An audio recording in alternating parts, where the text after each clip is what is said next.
किसी ने बड़े कमाल की बात कही है कि अपने जीवन को ऊपर वाले को सौंप दो, क्योंकि आप जीवन भर में जो कर सकते हैं। आपके लिए एक छोटी सी कहानी। यह कहानी महाभारत के युद्ध के प्रारंभ होने से पहले युद्ध भूमि को तैयार किया जा रहा था।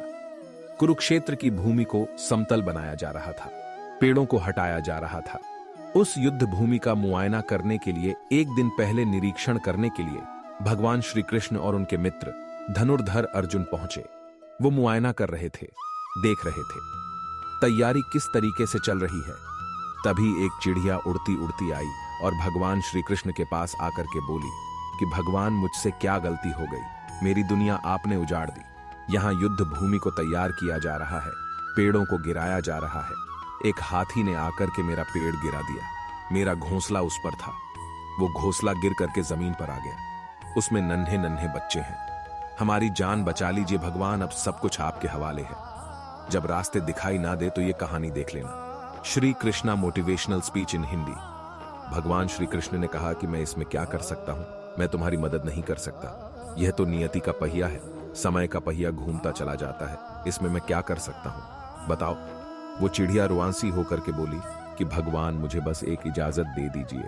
भगवान ने कहा कि बोलू, क्या पूछना है, क्या इजाजत चाहिए। तो उस चिड़िया ने कहा कि भगवान, मैं आप पर विश्वास तो कर सकती हूं ना। भगवान ने हाँ भरी। अगले दिन युद्ध शुरू हुआ और युद्ध की शुरुआत से पहले भगवान श्री कृष्ण ने अपने दोस्त अर्जुन से कहा, अपने मित्र से कहा कि मुझे अपना धनुष और एक तीर दे दो, एक बाण दे दो। अर्जुन ने अपना धनुष सौंपने से पहले पूछा कि केशव, आपने तो प्रतिज्ञा ली थी कि आप शस्त्र नहीं उठाएंगे, क्योंकि अर्जुन की भगवान को शस्त्र क्यों उठाना पड़ रहा है।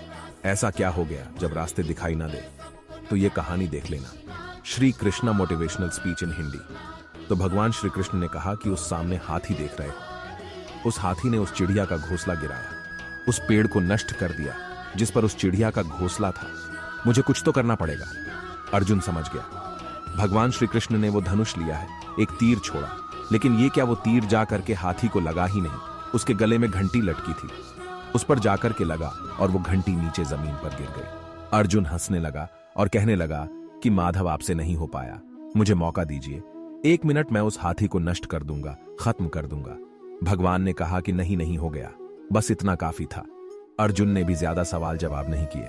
18 दिन तक युद्ध चला और उसके बाद में जब पांडवों की जीत हुई तो एक बार फिर से उस मैदान को साफ किया जा रहा था, क्योंकि काफी युद्ध के बाद में जो नुकसान हुआ था, बहुत सारा सामान गिरा पड़ा था, साफ सफाई चल रही थी।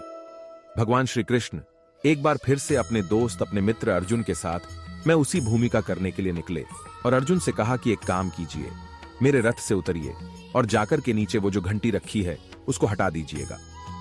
अर्जुन चौंक गया कि हमने युद्ध जीत लिया है, हम इतने महान बन चुके हैं और ये मुझे एक घंटी उठाने के लिए युद्ध भूमि की साफ सफाई करने के लिए कह रहे हैं। लेकिन जानता था भगवान है, कुछ भी कह सकते हैं।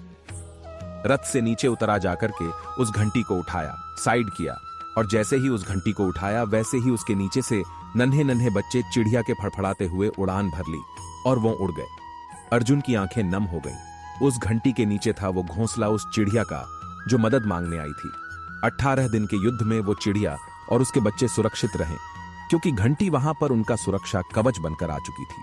चिड़िया ने शुरुआत में सिर्फ ये कहा था कि क्या भगवान, मैं आप पर विश्वास तो कर सकती हो ना, और भगवान ने हाँ भरी थी।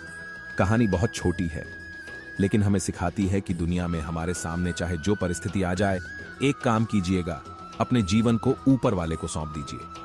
क्योंकि आप जीवन भर में जितना कर सकते हैं उससे कहीं ज्यादा तो वो एक पल में कर सकता है। हमेशा आपसे कहता हूं कि ऊपर वाले के आशीर्वाद के साथ, अपनी सच्ची मेहनत के साथ और अपनी फैमिली के प्यार के साथ कर दिखाओ कुछ ऐसा कि दुनिया करना चाहे आपके जैसा।